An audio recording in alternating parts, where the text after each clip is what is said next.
teknik ya Bu ya. Jadi Ibu boleh baca ataupun kalaupun Ibunya nggak bisa ngafalin sampai sedetail itu, Ibu kan tahu ya kalau itu kan dibuat khusus karena anak D3 nggak pernah sama sekali nggak pernah tahu kan. Jadi cara bukanya. Jadi kan sebenarnya Ibu juga tanpa Ibu ngomong, Ibu pasti sudah ngelakuin ya. Jadi kita siap. Itu dia lebih panjang. Nah, dan IUD-nya bukan yang IUD yang biasa seperti ini ya Bu ya. Kalau kita belum dapat kemarin kita udah nyari, cuman belum dapat karena belum keluar. Nah, dia ini nggak sependek ini. Kalau ini pas sama di sini.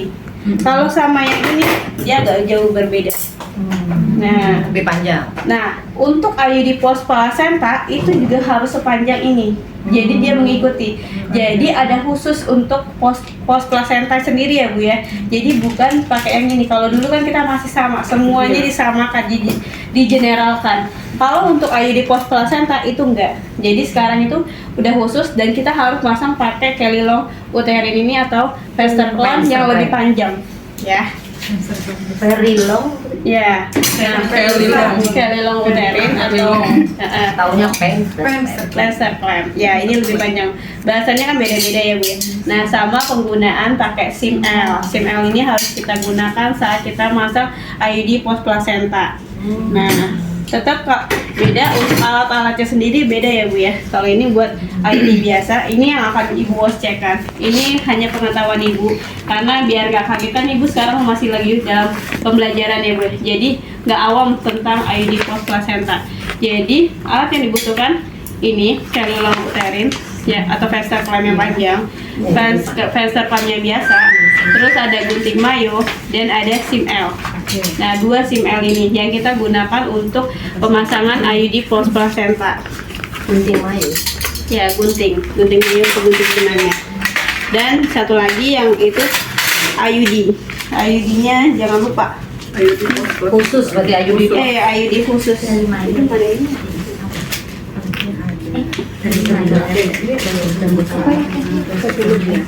SIM L. SIM L nya 2. Kalau untuk IUD post placenta, nah, jadi ininya harus dikeluarkan. Jadi dikeluarkan. Kalau misalkan IUD yang biasa kan kita masukin ke sini ya Bu ya. Kalau yang ini biarin aja dia lurus. Nah, dia begini. Jadi kita nanti ngambil IUD-nya aja. Tabung inserternya dan pendorongnya dikeluarin aja. Ya. Oke. Kita siapin dulu. Vester clamp gunting mayo.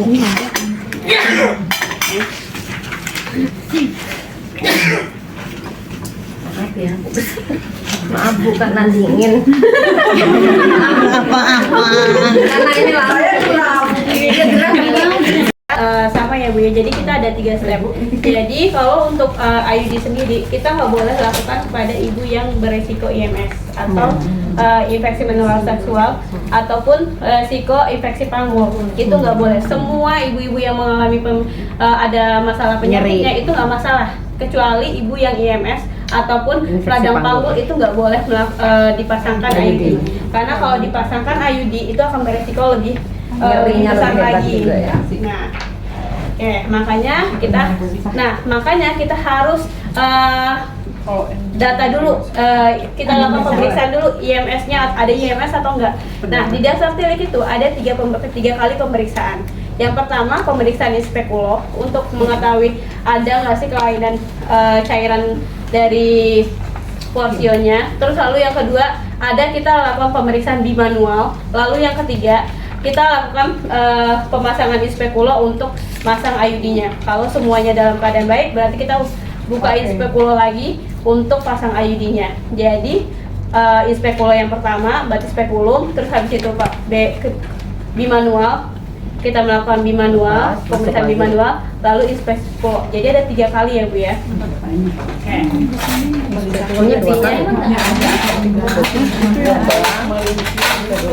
Mbaknya kemarin sama pokoknya itu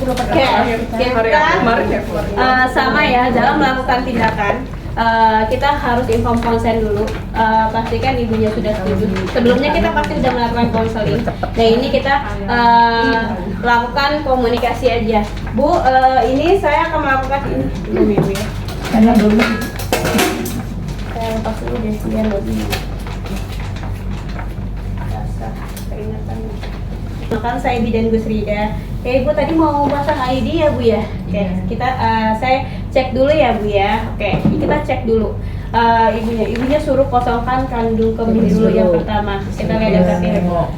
Kalau misalkan ibunya sudah pipis, oke, ibunya suruh buka kakinya, taruh ke bed ginekolog. Nah, sambil kita raba, cuci tangan 6 langkah, terus kita raba di suprapubis. Suprapubis itu di daerah bawah pusat sampai ke cervix. Nah, kita raba. Ada nggak sih masa ataukah ada nggak sih pembesaran atau tumor?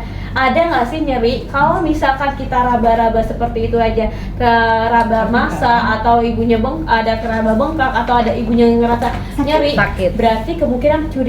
Terus habis itu kalau di situ lengan IUD-nya Dimasukkan. dilipat dulu, ya kan, lipat lengan IUD-nya. Masuk ini dulu pokoknya. Masuk ini dulu baru dilipat. Dilipat dulu nggak apa-apa, nggak masalah sih Bu kalau ininya.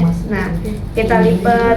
Nah, kita lipat si lengan IUD-nya, terus tabung inserternya kita masukkan. Nah, masukkan. Oke. Udah selesai. Ya. Oh jadi itu tidak saklek begitu ya? Kalau kami kan diajarinnya dimasukin dulu baru. Masukin dulu nggak masalah, ini nggak masalah Bu. Jadi kan di situ cuma sepertiganya. Kalau misalkan belum masukin lagi, angkat ininya, terus pasang lagi, lipat lagi sepertiga sampai lengan IUD-nya itu dia masuk ke dalam. Nah, sudah masuk, pendorong inserternya dimasukkan dan sudah siap alatnya. Terus lanjut kita melakukan pakai handscoon, cuci tangan lagi, cuci tangan atau pakai hand strap boleh. Oke. Belum, ini persiapan dulu, belum dilepas dulu dia. Pemeriksaan juga. Iya. Belum. Spekulanya kita ada 2. Kalau touringnya begitu. Kalau enggak kita lepas Kalau saya oh gitu ya. Bu nggak pakai ngomong besok ujian boleh kan Bu ya?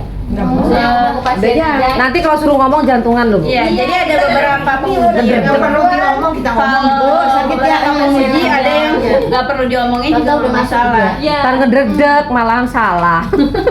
Bilang penster ngomong klaim atau apa. Tapi ada beberapa penguji yang maunya ibunya ngomong terus. Aduh, Gitu. mudah-mudahan nggak ketemu yang begitulah. Amin. Mudah-mudahan bersama. Ya, amin. Mudah-mudahan yang pakai yang mana? Kalau saya mah nggak masalah. Oh, mudah-mudahan sama ibu aja deh. Mudah-mudahan sama ibu aja deh. Ibu main HP aja ya. Oke, kita lakukan pemeriksaan. Diajarin. Maaf ya Bu ya, boleh Iya. pakai apa namanya, pakai jelly. Asisten boleh taruh jelinya. Jelly, Oke, gel. ya. Oke. Buka. Bagus porsinya ibu. Cantik. tadi. Iya. 2 kali. Kita usap dulu pakai cairan antiseptik. Pakai angin, pakai napas. Berarti usapnya 2 kali ya Bu ya? Enggak, tadi kan sama hygiene. Yang tadi mah dilihat dong. Tadi mah ngeliat Nah, kalau di daftar tilik itu bisa sampai 2 sampai 3 kali kita usapkan. Oke, boleh. Aku enggak membaca. Oh iya, emang iya. Teorinya. Ya, 2 sampai 3 kali ya Bu ya. Dan kalau Aslinya usah ngomong di sini. Bu, pakai kasa atau pakai kapas Bu? boleh pakai kasa, boleh pakai kapas ya Bu ya. Jadi kalau untuk kapas, kalau biasanya yang zaman dulu daftar tilik kita yang zaman dulu kita malah pakai ini. Lidi kapas buat pakai bersih. Aku malah nggak Kalau ngerti. zaman dulu. Kalau sekarang daftar tiliknya udah berubah. Kayak buat itu. Nah, itu nanti ngedredeg jatuh. Ibu. Oke, On steril semua dah. iya. Bu nanti 12 menit Bu. 12 menit. Udah selesai itu pasang tenakulumnya jepit Porsio pakai tenakulum ya. Ada pukul 11 atau 1. Oke, di antara pukul 11 sampai angka 1. Satu, ya. Oke, Ibu maaf batuk sedikit. Apa evidence base-nya agar tidak terjadi pendarahan? Nah, Kasihan di oke. Di antara Oke, angka 11. Saya jepit di angka 11. Lalu kita ukur pakai sonde uterus. Maaf ya Bu. cara ukur. bukan posisi kita Ini ya, sonde, oke. ya harus Oke, posisinya ke bawah atau ke atas ya Bu ya. untuk seperti kita memegang pensil. Oke, megangnya seperti biasa sih Bu, megangnya Begini. Ya. Posisinya ada begini apa nih? Nah, tergantung dari posisi uterus tadi yang sudah menjelaskan. Kan anter tadi. Kalau antefleksi berarti kan ke atas, Iya. tapi kalau retro dia ke bawah. Iya. Jadi tergantung lagi posisi uterusnya. uterusnya. Nanti ada kasusnya. Oke, antefleksi. Bismillah. Oke, maaf ya Bu ya. Oke, saya masukkan. 6,5. Oke, masukkan. Nah, ternyata 6 cm. Normalnya 7. 7 sampai 7. Oke, normalnya 7. Ini copot nih. Ini udah sering banget Iya, itu digigitin ya, Bu. Iya, sering banget digigitin Jadi renyek. Nah, sudah. Habis itu kita lihat, oh ternyata 7. Kan di sini sebenarnya udah 7. Di sini juga ada nih ukuran sesuai 7. Oh, 7. Oke. Berarti kita langsung pasin 7 dan Masukin 7. Nah, ini jadi kalau misalkan masih ada yang di angka 10 nih Bu, Ibu cukup pegang aja ininya. Iya. Jadi jangan ibunya yang biru-birunya Ibu geser, jangan, karena itu bisa bikin lama. Jadi pegangin yang birunya, center yang birunya. ya, baru majuin ataupun mau dimundurin. Nah, Oh berarti itu main atas bawah ya Bu ya? ya ini kan atasnya nggak megang apa-apa Bu tadi. Nah, yang di bawahnya megang ini nih. Nah, Megang- Itu udah. birunya ditekan terus itunya ditarik. Geser yang Iya. Jadi yang birunya jangan digeser. Susah Ibu gini-giniinnya. Nah, gini-gini tekan. Jadi pegang yang insertnya tekan. Terus boleh Ibu mau. Oh, kayak nyuntik lido ya, yang jalan itu Nah, ya. 7 cm kan lebih mudah nih. Iya, diukur. Oke, 7 cm selesai 7 cm. Oke, saya mau masukin IUD-nya. Oke, maaf Bukan ya. ditekan begitu. Maaf ya, Bu ya. Oke. Dor ya. Tadi sonde uterusnya kita masukin sonde uterusnya dengan teknik one touch, di mana kita nggak boleh nyentuh Megang sana sini. nyentuh vagina kanan atau vagina kiri, dinding-dinding vagina kanan Harus dan kiri. langsung. Langsung masukin. Nah, sekarang tekniknya adalah withdraw teknik. Oke, Withdrawal masuk ya? ya withdraw teknik. Mana Di ada? mana withdraw teknik itu?